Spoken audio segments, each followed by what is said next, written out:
quand j'étais petite, je pleurais parce que je voulais devenir sourde comme mon frère, comme mes parents. Hello, moi c'est Lulu. Voici ici ma mère qui est sourde. Donc elle s'appelle Mirfou, parce qu'elle est frisée dès qu'elle a des gros joues, c'est son signe. J'ai également mon père, mes grands-parents, j'ai 2 frères, un qui est sourd et un qui est entendant. Donc j'ai grandi dans une culture sourde. Donc quand elle est tombée enceinte, elle avait déjà prévu, elle s'était déjà dit que j'allais avoir un enfant sourd. Après, c'était plus au sujet de l'école pour l'enfant. Il n'y a pas beaucoup d'écoles sourdes en France, du coup c'était plus ça la difficulté. Quand on est né, elle a direct parlé en langue des signes. Donc c'était notre langue maternelle. On a appris à parler la langue des signes avant d'apprendre à parler, jusqu'à que on aille à la crèche, à l'école, et c'est là où justement on a appris à parler. Donc c'est pas avec nos parents. Et du coup avec les élèves, les autres enfants, les professeurs, c'est là où on a appris à parler. Il y a une règle à la maison.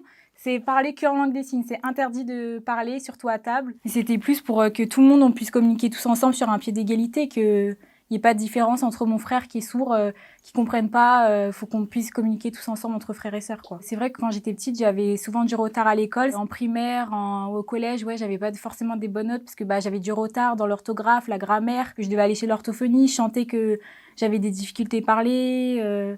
Mais après, j'ai vite rattrapé et ça allait beaucoup mieux. À l'école, quand je leur disais que mes parents ils étaient sourds, ils avaient de la peine, ils avaient pitié, je peux comprendre. Mais moi, je voyais pas la différence, j'étais fière. Je faisais même tous mes exposés à l'école sur la culture sourde pour montrer justement, mettre en avant tous les côtés positifs de la culture sourde. C'est une culture super enrichissante. Donc pendant les réunions parents-prof, souvent ils pouvaient pas venir parce qu'il y avait le manque de communication. Prendre un interprète, ça peut être long. Et c'était trop bien parce que pendant les réunions parents-prof, mes parents ils venaient pas. Ou alors c'était moi qui faisais l'interprète, du coup je pouvais dire ce que je voulais. Enfin, je disais à mes meilleures amies, apprenez la langue des signes, comme ça on triche à l'école.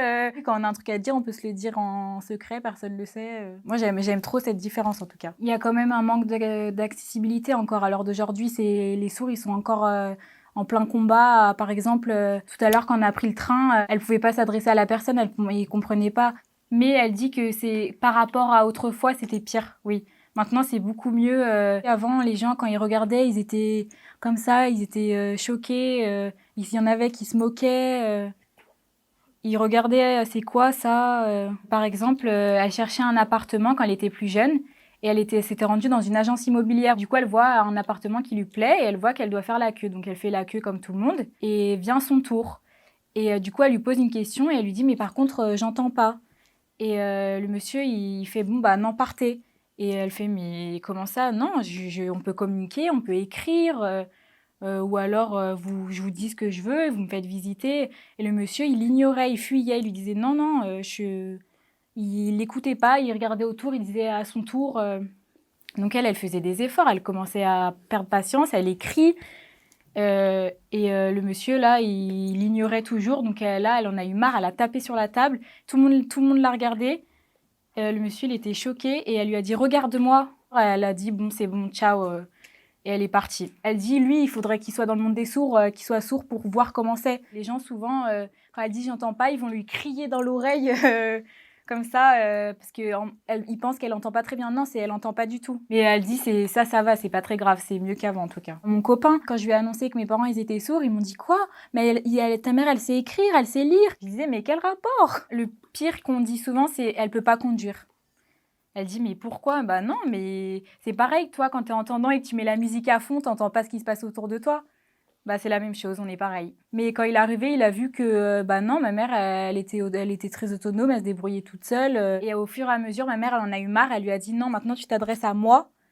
On passe plus par Ludivine, tu t'adresses à moi et comme ça, et lui, il apprendra plus rapidement et plus vite. Et c'est comme apprendre l'anglais à l'heure d'aujourd'hui, apprendre l'espagnol, le français. On peut très bien l'apprendre quand on est petit ou quand on est grand, c'est pareil.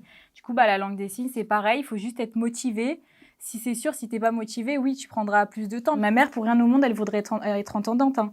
Pour elle, t'es fière d'être sourde. J'ai fait exprès de créer une chaîne TikTok pour justement montrer que non, faut pas avoir pitié, faut pas avoir de la peine pour eux. Ils vivent comme nous, ils sont heureux. Les médecins, ils connaissent pas vraiment la culture sourde. Du coup, ils vont direct, quand il y a un enfant sourd, ils vont direct lui dire oui, il faut que t'entendes, faut que tu mettes un implant, un appareil, faut que tu sois comme les autres. Non, pas forcément. Enfin, il peut apprendre la langue des signes, il peut s'intégrer dans la culture sourde. Il y a une énorme communauté. Mon frère, ma mère, ils ont beaucoup plus d'amis que moi. Leur téléphone, il sonne toutes les 2 secondes. Mais même, il y a un service, il y a un service d'interprète où elle va appeler, je sais pas, le coiffeur, elle l'appelle, il l'appelle pour elle, ils ont plus besoin de personne. Avec les technologies d'aujourd'hui, oui, bien sûr, ils se débrouillent tout seuls. Elle dit parce que les sourds, ils sont un peu invisibles. Les gens, ils les voient pas forcément qu'ils sont sourds. Et elle dit, par exemple, là, faire une interview, comme ça, les gens, ils voient de plus en plus la culture sourde et le regard, il peut changer.